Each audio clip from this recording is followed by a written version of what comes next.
Datapwat sa puntong iyan ay may matinding ganti sa kanya, ang ICC. Ano po yan? Pakukulong ba siya or kukunin ba siya dito? Paano po mangyayari?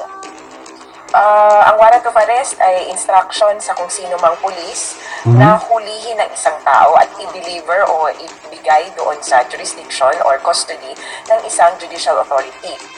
Paano yan ba to? Kapag ikaw pala ay uhulihin at i-deliver at ibibigay ka dito sa manguhuli sa iyo. Nako ho! At sa puntong ito, yan yung ICC. So, ang essence niyan ay inuutusan sana yung PNP, the National Police of the Philippines, where he is found, to arrest him, take him under custody, and bring him to the court.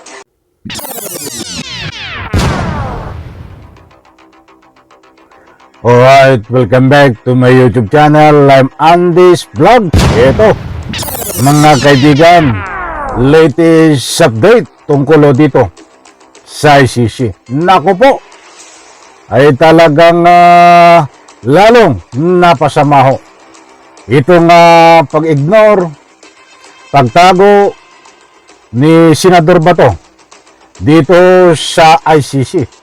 Kung magugunitaan nyo po mga mahal kung taga-subaybayin, ay inamin ni Senador Bato na mayroong tumatawag sa kanya na ICC, subalit inignore niya, pinagtaguan, ayaw kausapin. Ba't sa puntong iyan ay nagbigay daan ho upang mapabilis ang paglabas ng warrant of arrest dito ho kay Senador Bato. Mga kaibigan, bibigyan po natin ng daan. Gusto ko pong ibahagi po sa inyo itong impormasyon tungkol dito sa paglabas ng warrant of arrest kay Bato at sa iba pa niyang kasama.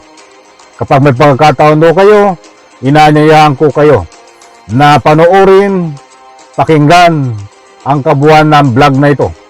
At nang sa ganon, lubos po nating maunawaan. Ito po, nako, ay matindi ho ito sapagkat nagyayabang ho si Bato na pagtago, pag-ignore, pag-iwas dito tumatawag sa kanya at binabaliktad niya pa ho na sinisiraan ang ICC. Datapwat sa puntong iyan ay may matinding ganti sa kanya ang ICC. Ito po, mga mahal kong taga-subaybay. Nailang Posible namang daw mas makasama pa kay Senator Ronald Bato de la Rosa ang pandededma niya sa International Criminal Court o ICC.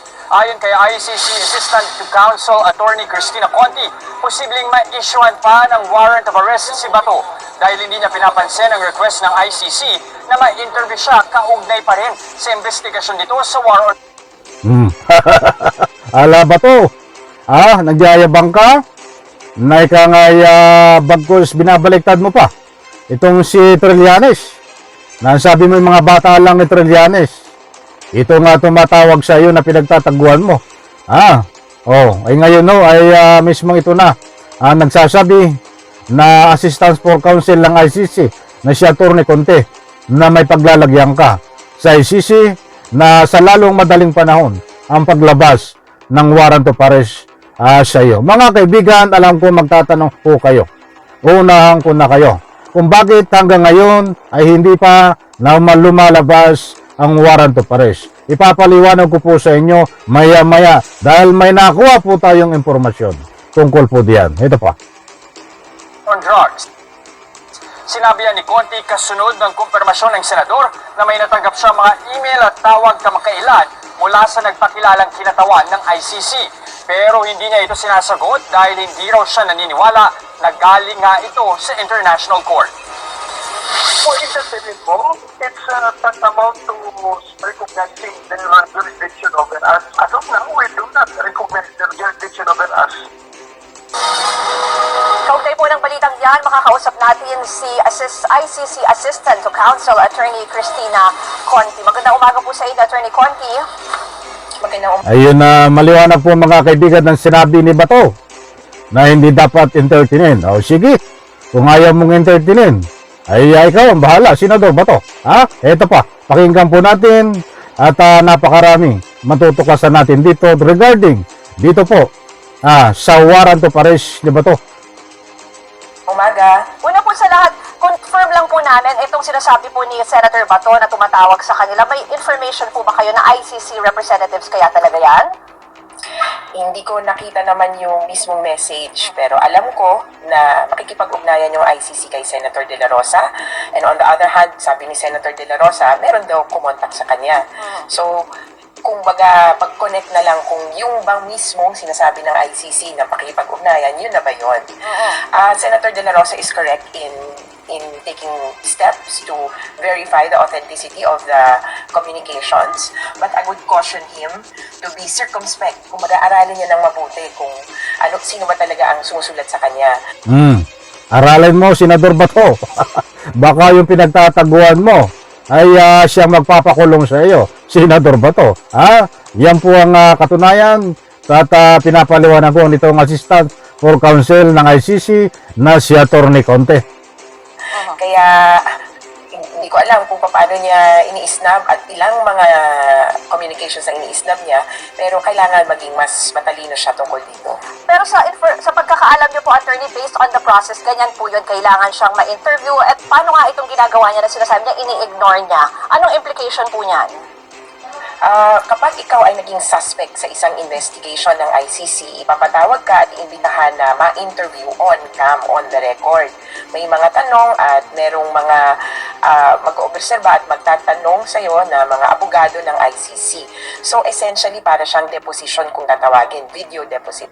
Tatanungin ka lang naman, Senador Bato, bakit mo pinagtataguan ng ICC? Pagkakataon mo na yan para maipaliwanag iyong side. Kung wala kang tinakatakutan, wala kang tinatago, ay dapat proud ka na humarap. Diyan na kung sino man tumawag sa iyo, lumang tugtugin na yung walang jurisdiction. Dahil may nakapaloob po na may karapatan pa rin na ng ICC. Kapag lumabas ang warrant of arrest mo, ay huhulihin ka ng Interpol. Yung pag-isnab niya sa ganitong imbitasyon na kusang loob sana siyang makakapagbigay ng impormasyon, pwedeng mag-escalate o tumungtong sa punto na kasi critical na malaman ng impormasyon, makuha ang impormasyon tungkol sa kanya or galing sa kanya, mag-aakyat ito sa punto na sa pilitan na siyang papupuntahin o i-interviewin kumbaga at maaaring ang ma-issuean siya ng warrant of arrest. Pag yung warrant of arrest po ay na-issue, kung sakali ano po yan, pakukulong ba siya or kukunin ba siya dito? Paano po mangyayari? Ang warrant of arrest ay instruction sa kung sino mang pulis na hulihin ng isang tao at i-deliver o ibigay doon sa jurisdiction or custody ng isang judicial authority. Paano yan ba to? Kapag ikaw pala ay uhulihin at i-deliver. Ayon dito kay Atty. Conte. Kapag nandiyan na ang warrant of arrest at malapit na. At handang-handa na ang ICC dahil ini-ignore mo. Itong mga tawag sa kanila ay walang no choice. Ang ICC, yan ang kanilang rules. Na kapag in-ignore mo, ay diyan ka nalang magpapaliwanag sa ICC court na may kasama hong warrant of arrest. Maliwanag naman diyan, according to Atty. Conte, na i-deliver ka at ibibigay ka dito sa manguhuli sa iyo. Naku ho! At sa puntong ito, yan yung ICC. So, ang essence niyan ay inuutusan sana yung PNP, the National Police of the Philippines, where he is found, to arrest him, take him under custody, and bring him to the court. The seat of the court is at The Hague. Doon din magsisimula ang trial kung sakasakali. Itong mga ini-issuean ng warrant of arrest, ito lang talaga yung pinaka-importante. Sila yung kinikilala na most responsible. Magtatago na naman dito si Bato. Tinatakot mo naman Atty. Conte ito si Bato. Or those who bear the greatest responsibility for crimes against humanity in the Philippines. Kaya sa ganitong bigat ng pinapatong sa kanya, nararapat lang na magkaroon siya ng pagkakataon na kontrahin yung ebidensya sa kanya sa isang judicial arena. Kumbaga, hindi lang sa public na magbabatuhan ng akusasyon. Ito, harapin na niya sa korte yung mga aligasyon. Pero yung binanggit nyo na kahit So maliwanag po mga kaibigan dahil ini-snub niya, ini-ignore niya, akala at itong mga tawag sa kanya ay doon na lang sa korte, harapin niya na mayroon na pong warrant of arrest itong si Bato. Mga kaibigan, yan po ang rules ng ICC. Kung halimbawa katulad yan nangyari, in-ignore, ay ang ICC po ay mapipilitan na mag-issue ng warrant of arrest. police pwedeng utusan na mag-serve nitong warrant. But ang minamaintain kasi ng ating gobyerno, we're not under the jurisdiction of ICC. So pwede ba nilang gawin dito yun sa Pilipinas? Alam nyo, maraming paraan pero marami ring dahilan. Yung paraan ng pag-aresto sa isang tao, sa totoo lang, isang otoridad lang ang maaaring mag-execute niyan dito sa Pilipinas. Yan ay ang sangkapulisan. Pwede rin by extension yung NBI, which is under the Department of Justice. Yung law enforcement authority, ang kailangan lang naman yan ma-turn over sa authorities ng police din ng ibang bansa na maaaring miyembro ng ICC. Ngayon, bakit gagawin ng pulis yun? Maaaring clearly upon the orders of the President, and the President may be compelled under different motivations. Pwede. So maliwanag po na mga nagtutulungan nito. Ang Interpol, NBI, kapulisan ay siyang uhuli dito kay Senador Bato. At siyempre, ang kapanapanabik ko dito ay itong stand ng ating Pangulong Bongbong Marcos na kung sasabihin niya na sige, hulihin nyo si Bato at iba pa niyang mga kasama. Because of an extradition request, because of Interpol agreements, at pwede rin dahil sumusunod lang talaga ang Pilipinas dun sa batas na lagi nating ini-invoke, sa batas at international order na lagi nating ini-invoke dito sa West Philippine Sea. So kung may ganitong mga international decisions, orders na ipinibigay sa Pilipinas, di ba dapat kilalanin naman natin to? Nasa interest ng Pilipinas na kilalanin ng isang international warrant of arrest. Huli na lang po, pero ibang topic naman po. Ayun na maliwanag po mga kaibigan. Nako! Ay baka magtago na si Bato dito. Mga kaibigan, na lang ko po katulad ng nasabi ko. Na magtatanong kayo at karapatan nyo na rin po na ICC wala pang warrant of arrest. Hanggang ngayon wala pa din. Huwag po kayong mag-alala. Ay malapit na ho. Mas maganda ho yung tayo ay mayroong hinihintay. Mas maganda ho kaysa walang hinihintay. Datapot sa puntong ito ay nasabi ko yan dahil mayroon po tayong hinihintay. Hindi po masasayang ang ating paghihintay dito sa warrant of arrest, bagamat mabagal at mayroon pang proseso at mayroon pang mga inaayos na legal, ay mayroon po tayong hinihintay. But sa Pilipinas ho, tungkol sa EJK na kaso ho, ay wala ho tayong hinihintay eh. Saan tayo? Mamili tayo. Di ba maganda ho, kahit nasa ibang bansa, may usapin na ICC, ay matagal. Dumating ang warrant of arrest. But mayroon po tayong hinihintay. Ay sa Pilipinas, wala ho tayong hinihintay tungkol sa kaso. Kung dito sa kaso, kung dito sa Pilipinas nangyari yan, mga kaibigan. Alam ko, nakuha nyo ang gusto kong ipunto. Kung ang kaso na EJK ay hindi po nabigyan ng hustisya dito sa Pilipinas, wala po tayong hinihintay. Wala ho, di ba? But yan no, sa ibang country, sa pamamagitan ng ICC.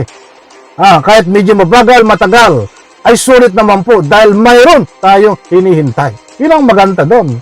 At ito pa, kung bakit tumatagal, mga kaibigan, dahil nakakuha tayo ng impormasyon na itong Quadcom Committee ay malaking tulong ho. Diyan po, sa ibang matitibay pa na ebidensya, tungkol dito, sa ika nga po, kinukuha ng ICC. Alam ko mga kaibigan, alam niyo yung Quad Committee na nag-iimbestiga. Isang dahilan pa rin po na kumukuha din po, nagsanib po, kung anumang ebidensya ang makuha na tinitipon-tipon ng ICC ho. At nasa ganun po, sulit ang kaso. Bagamat sulit na po, Mas maganda yung sulit na sulit, mga mahal kong taga-subaybay. Okay, alright. Maraming salamat. Pagpalain po tayo lahat. Huwag po kayong magalala. Bato. Sige. Relax ka lang. Ha? At syempre, itong iba pang mga kasangkot at saka si Digong. Ay, kumpleto rekado na ho yung mga yan. Huwag po kayong magalala. Basta. Malapit na. Eto na. Bye-bye. Palakpakan. Isang like ko sa video na ito.